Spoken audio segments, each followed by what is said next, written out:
Moving on, the Trump administration has waived sanctions on the purchase of Iranian oil stranded at sea for 30 days in its latest attempt to ease oil prices that have been driven up by the U.S. Israeli war in Iran. The latest authorization is limited to oil in transit and does not allow new purchases or production.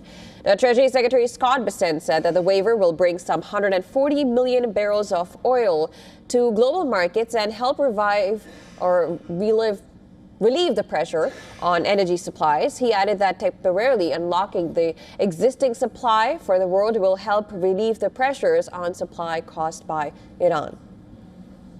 Now, the move reflects White House worries that the surge in oil prices after nearly 3 weeks of U.S. and Israeli strikes on Iran will hurt U.S. businesses and consumers ahead of November midterm elections, when President Donald Trump's fellow Republicans hope to retain control of Congress.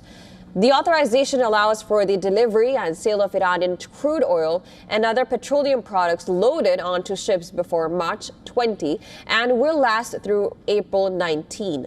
Scott Bessent also claimed that at present, sanctioned Iranian oil is being hoarded by China on the cheap. The price of Brent crude has witnessed sharp swings from roughly $70 per barrel before the war began to over $110 this week.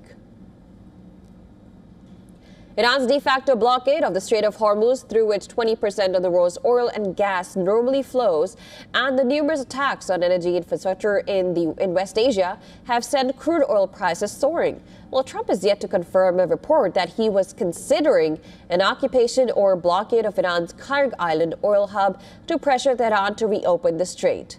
The U.S. president has repeatedly said that he does not plan to send ground troops into combat with Iran, but the Wall Street Journal has reported that an additional 2,200 to 2,500 U.S. Marines were headed to the region.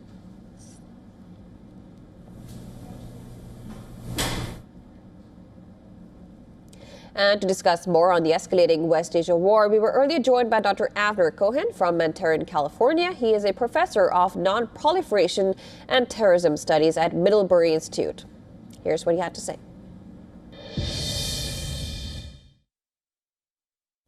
I think he would like very, very much to wind down the effort of the war. The war caused him enormous amount of damage domestically. As you mentioned, the stock market is plunging.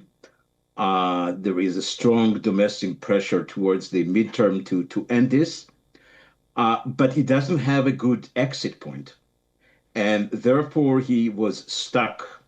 And the lesson that we learn is that even if you have superior power, and it's two countries with very, very strong military sides, to defeat a large country like Iran, 90 million people with the vast territory it has, it's not a trivial thing. So Iran has shown that it can, what we used to call the sumud, to hold on for the time being, and they have the Strait of Hormuz. So the president would love to end it. He's looking for an exit point, and as of now, he doesn't have it. Also, we see by now divergence of interest between Israel and the United States. As the president would like to end it, Israel would like to push towards to double down towards really weakening and perhaps toppling the regime in Iran, a mission which it's not that clear that it's feasible.